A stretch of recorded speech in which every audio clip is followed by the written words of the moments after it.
Everybody thinking about selling their house wants to sell their home for the most money in the least amount of time, but not everybody knows what steps they actually need to take to achieve those goals, especially in today's challenging market environment. And in this video, I'm going to break down the keys to doing exactly that, including the time and energy that it's going to take, the strategy issues you're going to have to decide, and the types of things that you're going to need to spend money on if you want to maximize the sale price of your home. What's up, everyone? This is Austin Clark, your lawyer turned real estate agent and real estate developer in San Francisco and Marin County. I've been a Bay Area resident for over a decade, giving me in-depth, first-hand knowledge of what it's like to live and work there. If you're thinking about relocating or want more information about the San Francisco or Marin County real estate markets, definitely reach out to me. My contact information is in the description below. I will personally answer every call, every email, every text, and I'd be more than happy to help you. And if you like videos just like this, please subscribe to my channel, and don't forget to click the bell so you're alerted every single time I post a video. All right, so this video is all about the steps that you need to take if you want to sell your house for more money in less time. There are tried and true things that you can do to get the most eyes on your home, generate the most interest,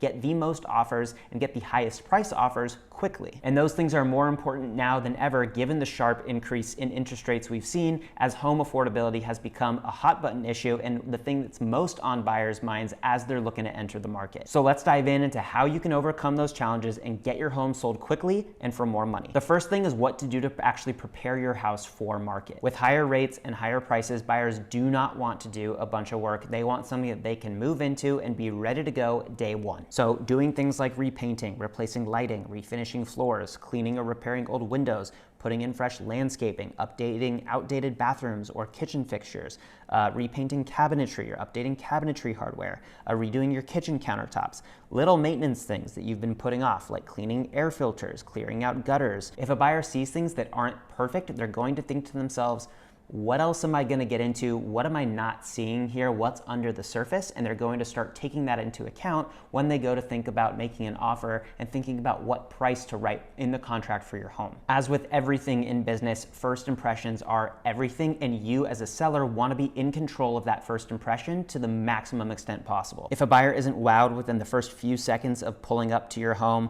or looking at your property on Zillow or Redfin, then that is going to set you back. So having a really clear understanding of how to prepare your home for market, what renovations and repairs to do versus not to do, what the return on investment for each of those things is going to be critical in determining how much you can get for your home and how quickly you're going to be able to get it. The next important consideration for selling your home quickly for more money is marketing. The same thing with getting a home ready for listing applies for marketing. It's all about that first impression. After getting the home ready and before you take your photos and videos and your drone footage and all this cool stuff, you want to make sure you stage your home. Make it look like somebody actually lives there. Don't make it look like a cold showroom or just an empty space. Buyers don't necessarily have vision. They need to be able to see things actually in a room in order to get a sense of space, scale, proportion, how the rooms are going to live. They want design inspiration. It really helps them see themselves in the home. Once you have great staging, you can take amazing videos, amazing photos,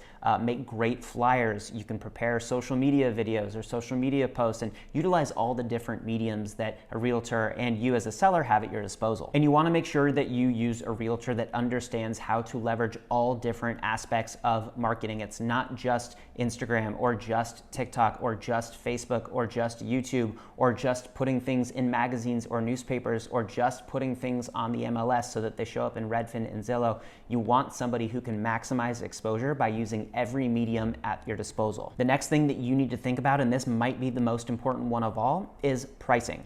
List price is not the same thing as home value or what the home should sell for. The list price at the end of the day is simply another marketing tool, and it needs to be thought of that way. It does not matter how amazing your home looks, how great the photos and videos turn out. If you overprice your home, it is not going to sell, especially in today's higher interest rate, more challenging market. So when having that pricing discussion, first you need to be really honest with yourself, and your realtor needs to be honest with you about your home's value. And then once you come to that conclusion, use your list price as a strategy to best obtain that value. Don't be afraid to price your home a little bit lower than you think what it'll actually go for. Would you rather be in a situation where you have no offers at all, or in a situation where you have one or multiple offers that you have the ability to counter and negotiate with and get the price up. You want offers in the door, otherwise it's not getting sold. And when you're thinking about a list price, you want to think about how you as a buyer would be searching for this home. If you think your property is worth $2 million, maybe set the list price at 1.9 or 1.899 or 1.95. When buyers are looking at that property online, they're probably going to be doing it with filters, right? So if somebody's on Zillow and they set their filter to a max of 1.95 and you decide to list your house at 2, well, that buyer that sets it at 1.95 probably isn't going to see your home, but maybe if they really like your home, they'd actually be willing to up their budget a little bit. So you want to make sure that you capture those people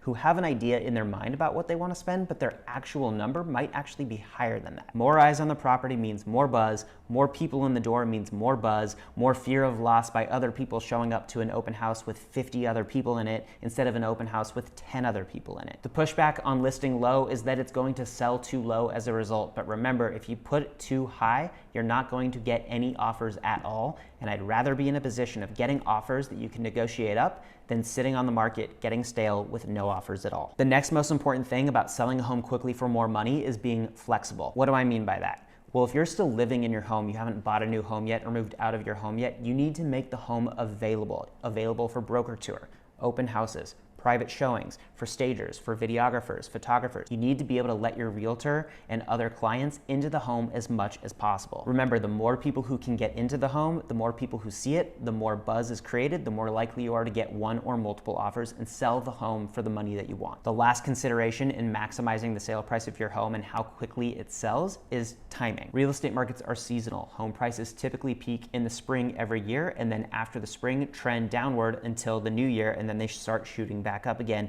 peaking in the spring. People want to be in their homes before the next school year and before they go on summer vacation, so a flurry of buying activity happens, toward the end of the school year. Of course, life happens and you can't let seasonality dictate all of your decisions. People get divorced all times of year.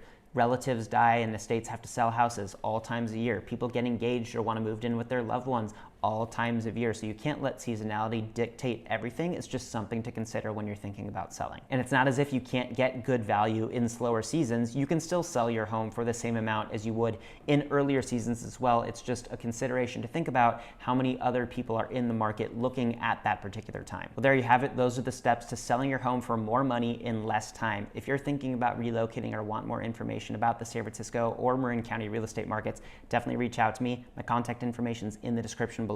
I will personally answer every call, every email, every text, and I'd be more than happy to help you. And if you like videos just like this, please subscribe to my channel, and don't forget to click the bell so you're alerted every single time I post a video.